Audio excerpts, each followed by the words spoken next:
In 1527, King Henry VIII asked the then Pope to annul his marriage. The annulment being denied is thought to be one of the culminating factors leading to the Reformation of the Church in England. Henry went on to dissolve the monasteries and abbeys around the country, chasing and executing many of the abbots and priors. In 1537, the local Cistercian abbey in Hawley had been dissolved and the abbot executed. The people of Pendle were distraught about losing their church and remained faithful to their Roman Catholic beliefs. They were filled with anger that their church had been destroyed, and they turned to secrecy to hold Mass, only coming out of hiding on the accession of the Catholic Queen Mary in 1553. On Mary's death, the young Protestant Elizabeth became queen in 1558 and went about changing the church. Once again, the Catholic priests went back into hiding. The young Queen Elizabeth went on to pass a law in the form of an act against conjurations, enchantments, and witchcrafts. This held the death penalty, but only if harm was caused to a person. The act provided that anyone who should use, practice, or exercise any witchcraft, enchantment, charm, or sorcery, whereby any person shall happen to be killed or destroyed, was guilty of a felony without benefit of clergy, and was to be put to death.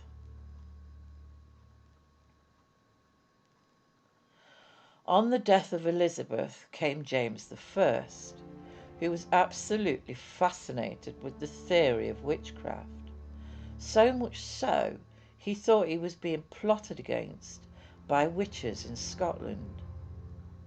He seemed convinced that witchcraft was responsible for some of the events in his life.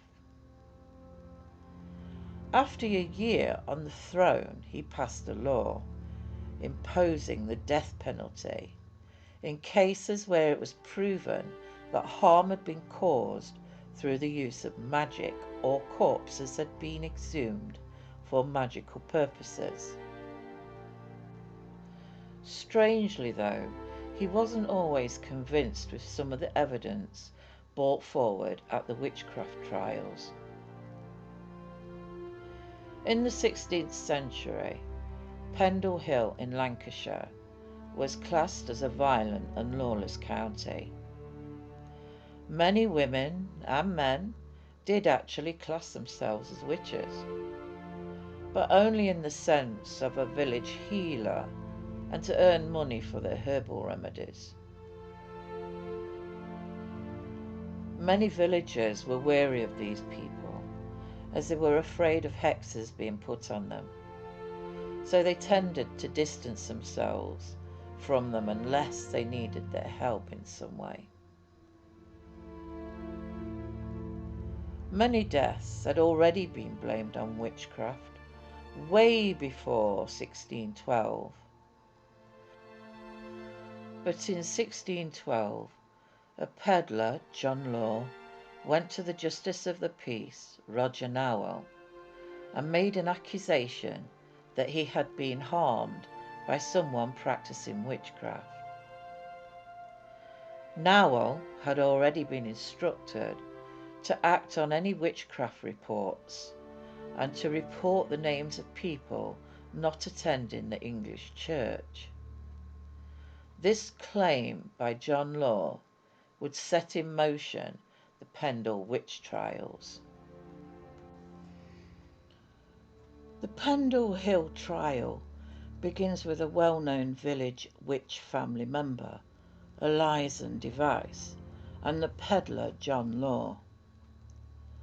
Alizon Device came across John Law on a pathway she was either begging on or just travelling on. She asked John Nowell if she could get some pins from him. It was well known that pins were used heavily in witchcraft back then. He refused. We don't know why, whether she was going to pay him or not. When he left her, she voiced a curse at him. Later that day, John Law fell to the ground in pain, suffering a stroke, and he blamed this on the curse Device had cast on him. At first, Law didn't report this incident, but after a visit to see Law and his son, Alizon allegedly admitted to having asked the devil to hurt him, and she wanted to ask Law for his forgiveness. When this was reported on March the 30th, 1612, Alizon was questioned by the JP and admitted openly to having sold her soul to the devil. Her mother Elizabeth Device and brother James were also questioned. Elizabeth remained quiet, only claiming that her mother, also called Elizabeth, but known locally as Old Demdike, had the mark of the devil on her body. James gave the JP an account where he claimed his sister had bewitched a young girl in the village. Now there was another family in the village that was also well known to practice witchcraft. There could have been, and probably was, some rivalry between the families, especially as one of the Whittle family members had stolen from their home, Malkin Tower, years before. I think Alizon Device decided that if they were going to go down for witchcraft, they're going to take them with them. The opportunity was given to Alizon when she was asked by the JP if she had any knowledge of the family Whittle performing witchcraft. She gladly gave them any information they needed, claiming that the grandmother, known as Old Chattox, had killed Alizon's father, John Device, and 4 other men by witchcraft in 1601. She claimed that her father had been so terrified that Old Chattox would harm his family, so he paid for their protection by giving them 8 pounds of oatmeal every year. He didn't pay the year before his death, and he claimed on his deathbed that he was dying because he hadn't paid for the protection. Old Demdike and Old Chattox were well into their 80s in 1612, their health and eyesight fading. They, along with Chattox's daughter, Anne Redfern, were taken to JP Nowell. The 2 elder women gave their confession. Demdike confessed to selling her soul to the devil 20 years ago. Chattox confessed to selling her soul to a Christian-looking man, but she was deceived. Anne Redfern remained silent, but Demdike told the JP she had seen Anne's husband making clay effigies. Another witness claimed her brother had died after arguing with Redfern. Rodger Nowell gathered his evidence and concluded that Demdike, Chattox, Redfern and Alizon Device would be sent to Lancaster jail, where they would be tried for causing harm through witchcraft. That should have been it. But Elizabeth Device held a festive gathering at the family home, Malkin Tower. Those that attended the dinner were sympathetic to the family's plight, and a sheep was stolen for the meal. It was Good Friday, the 10th of April, 1612. Rodger Nowell became aware of the gathering, and on the 27th of April he decided to investigate, along with the magistrate Nicholas Bannister. After an inquiry, 8 more people were accused of witchcraft and sent to Lancaster jail for trial. They were Elizabeth Device, James Device, Alice Nutter, Catherine Hewitt, John Bulcock, Jane Bulcock, Alice Gray, and Jeanette Preston. Jeanette Preston was accused of the murder of a local landowner, Thomas Lister. This was Preston's second trial for witchcraft, that being for the death of a young girl through witchcraft. She was found not guilty on that occasion. As she was from Yorkshire, Preston was tried in Yorkshire. She was found guilty after hearing that a dead body had started bleeding when she had touched it. James Device also claimed that Preston had gone to the meal at Malkin Tower to get help with Lister's murder. She was executed on the 29th of July, 1612. Lancaster Assizes. On the 18th and 19th of August, 1612, the same judges that had tried Janet Preston, Altham and Bromley, were set to try the remaining accused. The prosecutor was Rodger Nowell, who was armed with his collection of statements, and a 9-year-old Jeanette Device, who was called as witness against her mother, brother, and sister. She also identified those who attended the gathering at Malkin Tower. Old Demdike didn't survive the cold, dark, damp conditions of Lancaster jail. On the 18th of August, Elizabeth Device, along with Alice Nutter and Old Demdike, were accused of the murder of 3 men, which they strongly denied. The main witness against Elizabeth was her young daughter. When Elizabeth saw her and heard what she had to say, she screamed and cursed at her daughter. She was still cursing as they carried her out of the court.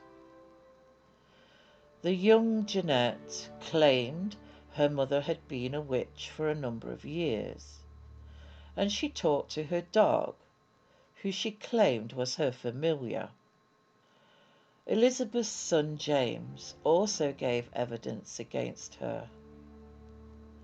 Jeanette also claimed to have witnessed her brother, James Device, talking to a black dog and asking it to help kill 2 people.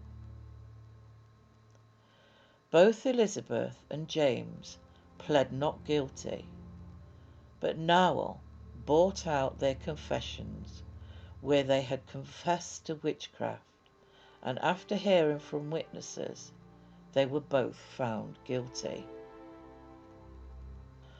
Old Chattox was accused of murder, which she denied, but Nowell read out her earlier confession and brought in a witness who had lived with the family 20 years earlier and who claimed to have seen Chattox threaten a man who then died. Chattox broke down and admitted her guilt and asked for God's forgiveness. She asked that they be merciful to her daughter, Anne Redfern. Anne Redfern was accused of 2 murders. She was acquitted of one, but not the other. The witnesses against Anne claimed she made clay effigies of victims and was far more dangerous than her mother. She was found guilty. Jane Bulcock and her son John Bulcock, who also attended the gathering, was found guilty of murder. Alice Nutter was apparently seen at the gathering. She remained silent, making no confession or statement, and was accused of murder with Demdike and Elizabeth Device. She was found guilty. Catherine Hewitt, accused with Alice Gray of the murder of Anne Folds. James Device claimed to hear them talking about the murder. They also attended the meeting at Malkin Tower. Catherine was found guilty. Alice Gray. Nobody knows why she was found not guilty, as she was accused along with Catherine of murder, but the history books just have her in the not guilty list. Lastly, Alizon Device, who faced her accuser John Law. She was wrecked with guilt and convinced herself she had the power to hurt people. When she saw Law, she fell to her knees and confessed. She was found guilty. Alizon Device, Elizabeth Device, James Device, Anne Whittle, aka Old Chattox, Anne Redfern, Alice Nutter, Catherine Howitt, John Bulcock and Jane Bulcock were hanged at Gallows Hill in Lancaster on the 20th of August 1612. Pendle Hill today is classed as one of the most haunted areas in the UK. Sightings, physical effects and psychic phenomena have been reported since the witch trials in 1612. Ghost hunts, of which there are many, are said to drain people of their energy, leaving people feeling exhausted and full of fear. Although beautiful, the atmosphere that emanates from the hill feels cold, dark, foreboding, and truly terrifying. Thank you for watching.